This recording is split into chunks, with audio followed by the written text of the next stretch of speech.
शिकामोरी is not just a cutie episode number 12 और last episode में हमें दिखाया जाता है उसी अम्यूजमेंट पार्क के ट्रेलर को, जिसके बाद इजुमी सोचने लगता है आज उनकी डेट है काफी ज्यादा टाइम के बाद। और ये डेट काफी ज्यादा ही खास है क्योंकि उन लोगों को देर रात तक यहाँ पे रुकने का मौका मिला है। वो पूरी कोशिश करेगा कि शिकामोरी को यहाँ पे बहुत ही ज्यादा मजा आए और वो सभी चीजों को परफेक्ट तरीके से करने की कोशिश करेगा।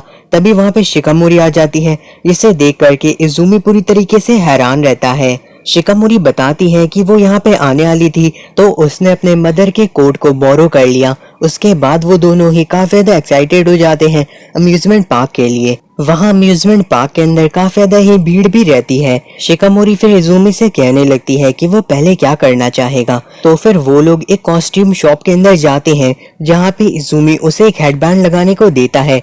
शिकामोरी उसे मना करने लगती है और कहती है वो इजुमी को इसमें देखना चाहेगी। इजुमी कहता है वो भी, लेकिन फिर शिकामोरी अपने कोट को ही एक तरीके से वैम्पायर के आउटफिट में बदल लेती है, जिसे देख के इजुमी कहने लगता है शिकामोरी बिल्कुल एक प्रिंस के जैसी लग रही है, काफी ज्यादा ही कूल।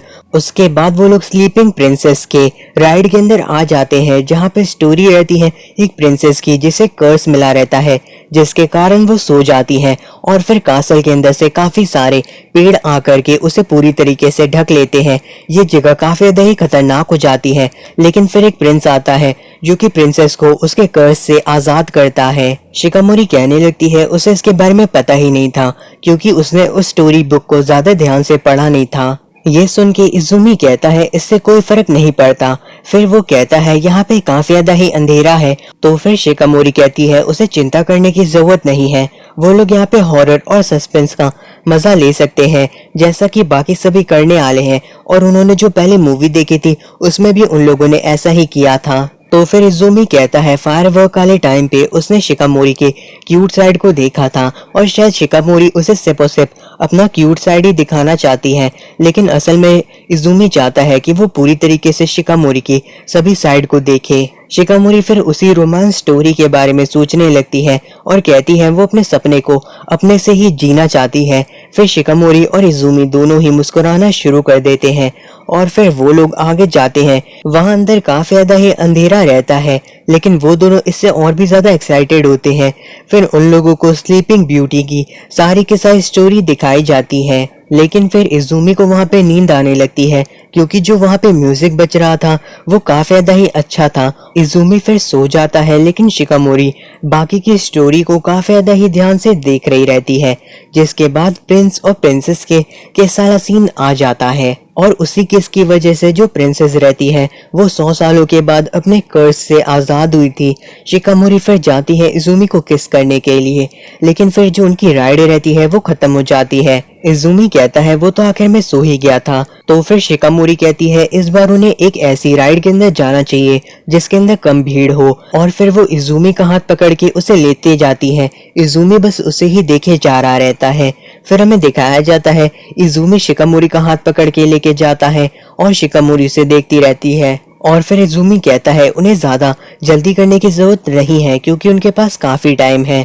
और वो लोग वहाँ पे फिर से काफी ज्यादा एंजॉय करते हैं। वो लोग एक रेस्टोरेंट में जाते हैं जहाँ पे उन्हें टेबल नहीं मिल पाती है क्योंकि उनकी टेबल जो रिजर्व थी वो किसी और को दे दी गई थी। ये सुन करके इजुमी सोचने लगता है ये सब उसके बुरे लक की वजह से हो रहा है। रिसेप्शनिस्ट तभी कहने लगती है वो उनके लिए एक दूसरी टेबल अरेंज कर देती है और फिर शिकामोरी और इजुमी को एक दूसरी टेबल मिल जाती है, लेकिन वो टेबल काफी ज्यादा ही एक्सपेंसिव होती है। तो फिर इजुमी कहता है ये जगह देखने में कितनी अच्छी लग रही है और फिर वो खाना शुरू कर देता है और फिर शिकामोरी भी खाने लगती है। इजुमी तभी कहता है शिकामोरी आज पहले से भी ज्यादा क्यूट लग रही है। तो फिर शिकामोरी कहती है इजुमी की आंखें हमेशा ही चमकती रहती हैं, तो उसकी आंखों से ये दुनिया कितनी अच्छी लगती होगी। ये सुन के इजुमी कहता है वो उसकी बेकार में ही तारीफ कर रही है, लेकिन फिर वो ध्यान से शिकामोरी को देखने लगता है और शिकामोरी की आंखों में इजुमी ही दिखाई दे रहा था। शिकामोरी कहती है वो बस इजुमी को इसी तरीके से देखना चाहती है। तो फिर इजुमी कहता है आज तक उसने जो भी चीजें देखी हैं उनमें शिकामोरी ही सबसे खूबसूरत है।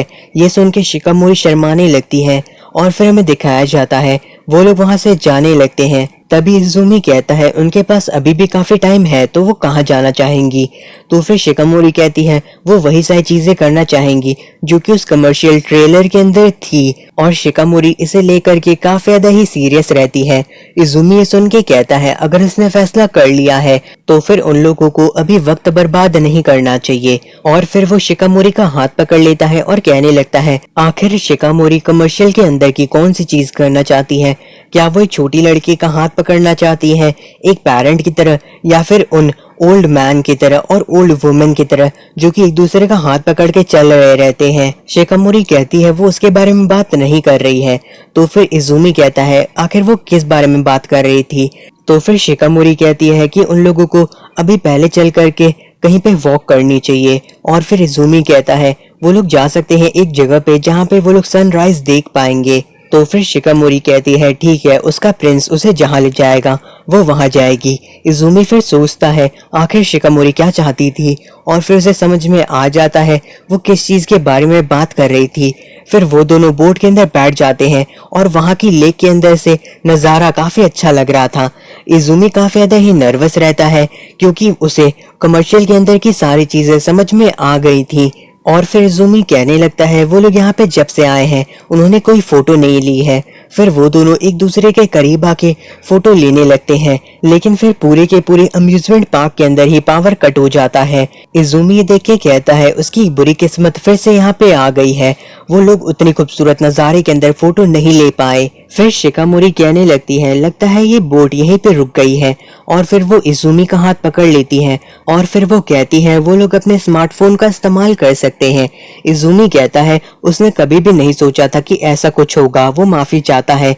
शिकामोरी कहती है लेकिन अब तो यहाँ पे बस वही दो लोग हैं, ये बिल्कुल एक सपने के जैसा है जहाँ पे वो इज़ुमी के साथ अकेली है और इज़ुमी शिकामोरी के अलावा किसी और चीज के ऊपर ध्यान नहीं दे सकता है, वो सिर्फ और सिर्फ शिकामोरी को ही देख सकता है। और फिर वो कहती है ये एक ऐसा सपना है जिससे शिकामोरी कभी भी नहीं उठना चाहेगी, वो कभी नहीं चाहती कि वो इज़ुमी से दूर जाए। इज़ुमी कहता है वो उसे अच्छा महसूस कराएगा, और फिर वो शिकामोरी के गाल के ऊपर किस कर देता है और कहता है वो शिकामोरी से सच में बहुत ही ज्यादा प्यार करता है और वो हमेशा ही शिकामोरी के साथ रहना चाहेगा।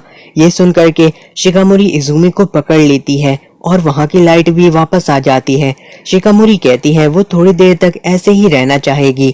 उसके बाद हमें दिखाया जाता है अगले दिन वो लोग स्कूल के अंदर आ जाते हैं जहाँ पे इनेजुका के सामने इज़ुमी अजीब सी हरकतें कर रहा रहता है और इनेजुका को समझ में नहीं आता कि इज़ुमी करना क्या चाहता है। इज़ुमी फिर सोचता है उसने उस टाइम पे क्या किया था। उसके बाद हमें दिखाया जाता है नेको और हाचिमित्सु को जो कि पूछ रही रहती है शिकामोरी से कि क्या हुआ था। शिकामोरी कहती है नहीं कुछ नहीं हुआ था। ये सुनकर के हाचिमित्सु कहती है चलो अब बता भी दो। तो फिर शिकामोरी कहती है ठीक है, वो सारी चीजें उन्हें बता रही है लेकिन वो किसी को भी ना बताए। ये सुन के नेको कहती है क्या उसने उसे किस किया। ये सुनकर के शिकामोरी कहती है वो इतनी जोर से क्यों बोल रही है। नेको फिर कहने लगती है शिकामोरी से क्या वो डिटेल में एक्सप्लेन कर सकती है। शिकामोरी फिर बताने लगती है कि वो लोग जब अम्यूजमेंट पार्क पे थे तो वहां की लाइट चली गई थी और चारों ओर अंधेरा हो गया था। फिर इज़ुमी ने उसे चिक के ऊपर किस किया। ये सुनकर के नेको कहने लगती है आगे क्या हुआ। शिकामोरी फिर कहती है इज़ुमी ने उसे कन्फर्ट किया, और आगे वो कहने लगती है वो हमेशा ही सोचती रहती थी कि बस इज़ुमी उससे दूर ना जाए, जिसके कारण वो कुछ ज्यादा ही उसे लेके प्रोटेक्टिव हो गई थी और वो अभी इस चीज को लेकर के सोचती है कि उसे ऐसा नहीं करना चाहिए था। नेको और हाचिमित्सु ये सुन के कहने लगते थे उसे नहीं लगता कि ये उसके लिए कोई बड़ी बात होगी। शिकामोरी फिर कहने लगती है वो इज़ुमी की तरह ही खुले दिल की बनने की कोशिश करेगी। तभी हाचिमित्सु और नेको बात करने लगते हैं कि शिकामोरी और इज़ुमी बिल्कुल छोटे बच्चों या फिर बहुत ही बूढ़े लोगों वाले कपल के जैसे हैं, और जो इज़ुमी रहता है वो अपने स्वेटर के अंदर ही अटक जाता है तो फिर उसकी मदद इनेजुका करता है और शिकामोरी पुरानी चीजों को लेकर ही खुश हो रही रहती है। फिर हमें दिखाया जाता है स्कूल के खत्म होने के बाद इज़ुमी और शिकामोरी एक दूसरे से मिलते हैं। इज़ुमी सोचता है उसकी गर्लफ्रेंड बहुत ही ज्यादा क्यूट है और साथ ही साथ कूल भी।